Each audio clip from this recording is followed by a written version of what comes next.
sitting with the VP. What are you the VP of again? Global Entertainment and Influencer Marketing at Adidas.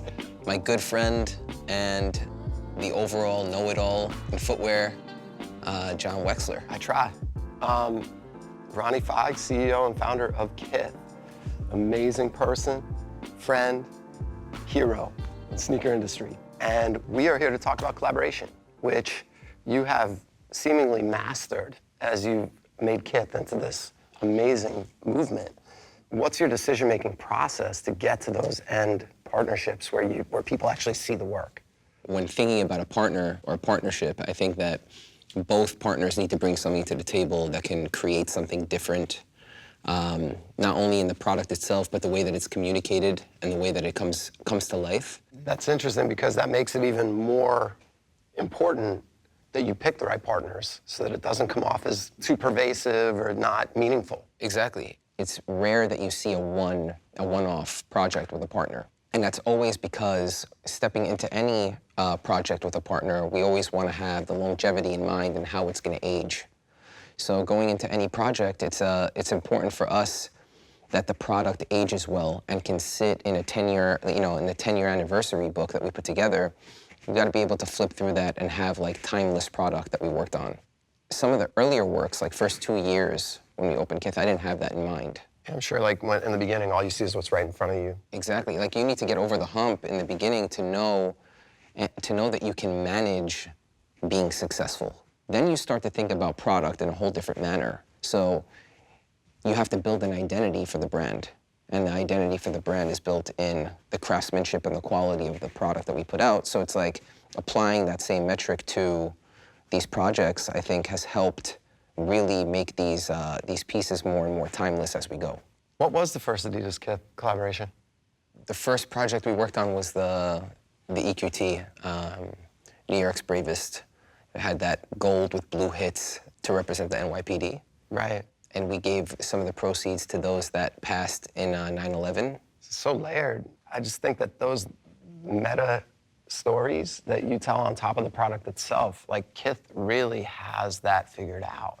For us, it's like we want to be the storytellers. We want to throw as much as we can into the product, and not only build a very good product, but then also build a story around it to where people can relate. So when people wear it, they have this emotional connection to the product. That combination is what Kith will ultimately be known for, is like providing people with product that makes them feel. Right. Bringing experiences to kids that have products embedded in them versus trying to create a fake experience around a product. Today, you can't fool the consumer. Right. You know what I'm saying? At least our consumer, which is the consumer that knows the most.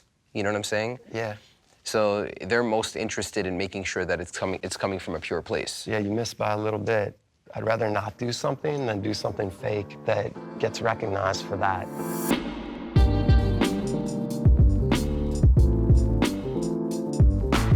New York is a special place. I think it's the only place in the world where, you can walk for an hour and hit 5 completely different moods, fashion senses, ethnicities, and cuisines, and retail businesses. So do you try to capture that in the store and the different consumers that you see when you're walking? I think that's why the location of the store was so important. It was meant to attract all different types of people. I'm a product of my environment, I was raised in Queens, so it was a melting pot. And what I got to see living in Queens but working in the city, so many different cultures, so many different styles, being able to help all these people and having conversations where they would tell me what they're looking for, because back then they weren't hunting for something they've seen on Instagram. They were like, this is what I'm looking for. And it would be up to me to point them in the direction of what they were looking for at the age of 13, 14 years old. That gave me the product knowledge. It was like overload of information. So it's still an inspiration for you now to kind of like make the 13-year-old in you be excited about the project? Exactly. That's what built the nostalgic feel, and like those feelings never go away. So when I work on product that resembles that era, it's so authentic, you know what I mean? And I think that people resonate with that because they know that it comes from a good place. No, I feel you. Wex, you know what's funny? I just remembered that November would be 10 years for my first Adidas project. It was called the Black Tie, and it was a leather-wrapped leather shell Superstar. Man, Superstar is such an iconic model and means so much to so many people.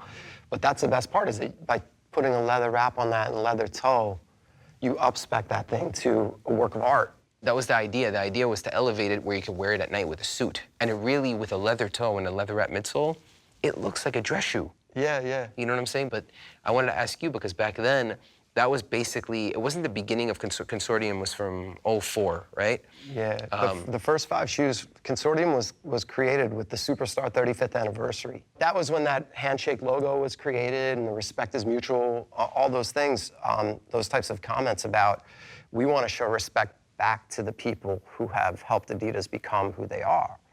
And I feel like that spirit is still within the Consortium team. I mean, they're always looking for ways to innovate and bring new energy to the brand. When you have the ability to offer up those opportunities to people who are truly creative, they recognize it right away and want to jump in. The ripple effect of that is so much greater than, than what you would get on your own, or if both parties stayed separate. When you find partners who are able to sort of meet the energy that you're bringing and then elevate, you guys kind of, it seems like you one-up your partners and you guys keep one-up each other and you keep building with them, because as the progression of these collabs with the partners you pick continue, they just get better and better and better. For us, it's like, the competition is really within the team in how we always elevate what we've done last. How did you arrive at the concept for 40? Like, what was the inspiration there?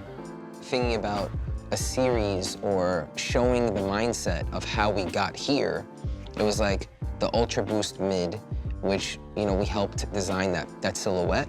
Going from the Ultra Boost Mid to the A16 in the multicolor knit, it started in Aspen, and the idea of the multi-knit in Aspen was for it to look like a sweater, like a knitted sweater.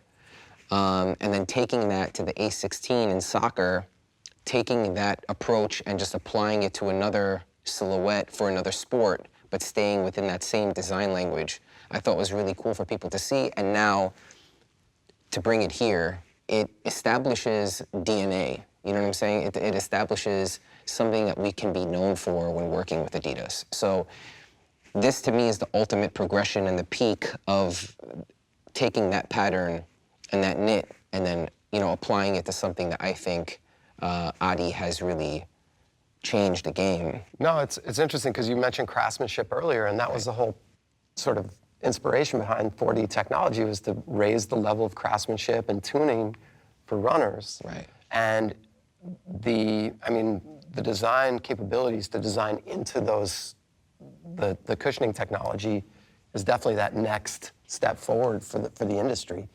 And it makes perfect sense that you guys would, especially with what you just said, end up in this area. The mindset is always like, hey, Adidas, what is the next biggest thing that you guys are working on in terms of technology? Because that excites me, new things, new technology excites me. Being able to unlock new designs really excite me. So introducing that silhouette on the tooling will be the first time that people see that, and that's a big moment for Kith to be able to be part of that futuristic approach. And Adidas is one of those brands where future is very important. You can also talk about the past and get nostalgic with it, but it's important for us to always represent what Adidas has coming next.